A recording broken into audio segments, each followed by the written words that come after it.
Every Monday to Friday, this is Peter Lewis's Money Talk. Money Talk. Good morning, this is Peter Lewis welcoming you to my podcast Money Talk for Monday the 20th of November. A big week, it's Thanksgiving on Thursday, so a holiday shortened week for US markets.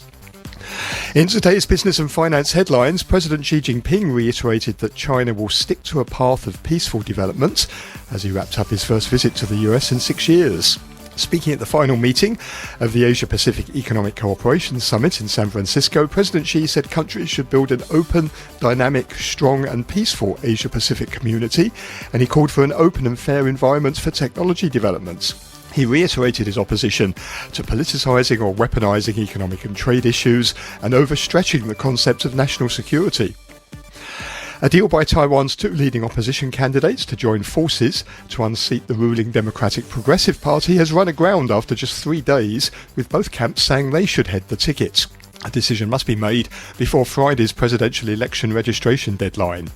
Peter Lewis's Money Talk. I'm joined now by Andy Scher, who is a Shanghai-based independent economist. Morning, Andy. Good morning, Peter. I wanted to get your thoughts from a China perspective about the outcome of the APEC meeting. One of the things that President Biden said before the summit was that he wanted to help China's economy. It was in everyone's interests if China's economy did well, people had good paying jobs.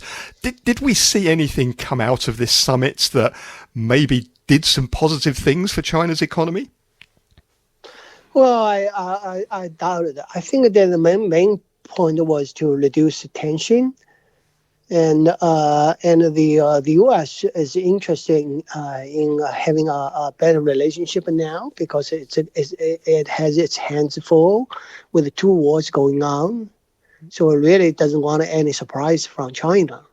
So that's why it's interesting having a more stable relationship.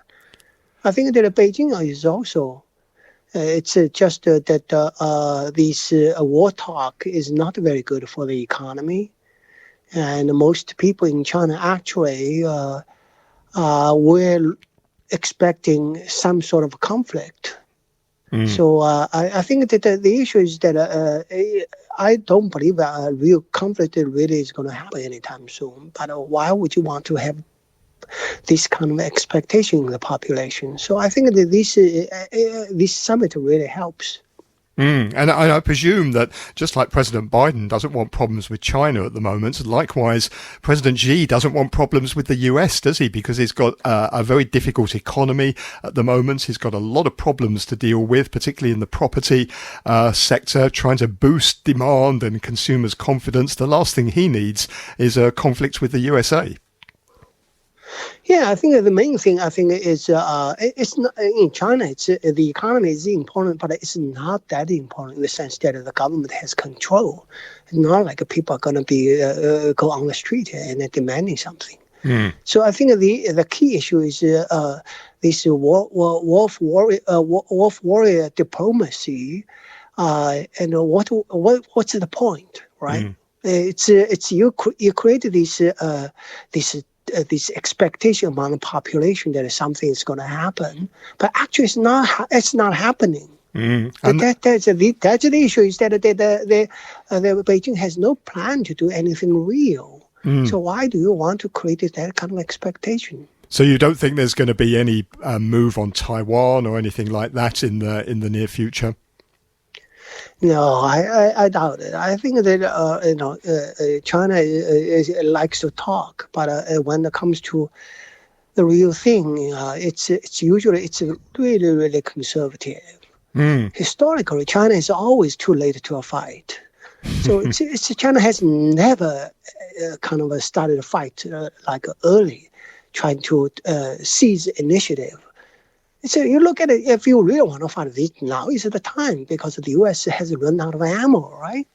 So if you don't want to fight when the other side doesn't have ammo, so when are you going to fight? But do you get the feeling that wolf warrior diplomacy is being toned down now, because the statements that are coming out of Beijing towards the US and also to other countries as well, like Australia, like Japan, seem to be far more conciliatory these days? Yeah, the issue is what's the point? What's the point, right? The countries that really fight, usually they don't talk much. They just go to just fight, right? But the thing that I suppose, I don't know if it's disappointing or not, because it wasn't totally unexpected, but nevertheless, the US has kept all its tariffs intact on a range of Chinese goods. The restrictions on export control restrictions on selling certain types of semiconductors, chip making equipment, that all remains in place, which is, I presume, something that President Xi wanted removed, but probably knew himself that wasn't going to happen. That's right. The U.S. didn't give up anything, and it will do more. You look at this EV, 25% tariff for now. It's not sufficient to stop Chinese cars from going to the U.S. So they will do more. I think the issue is that this rivalry is here to stay. This rivalry is here to stay, and I think that the Chinese companies are doing okay. Andy, it's always fascinating talking with you. Thank you very much indeed for your time this morning. That's Shanghai-based independent economist Andy Scher. You're listening to Peter Lewis's Money Talk. Money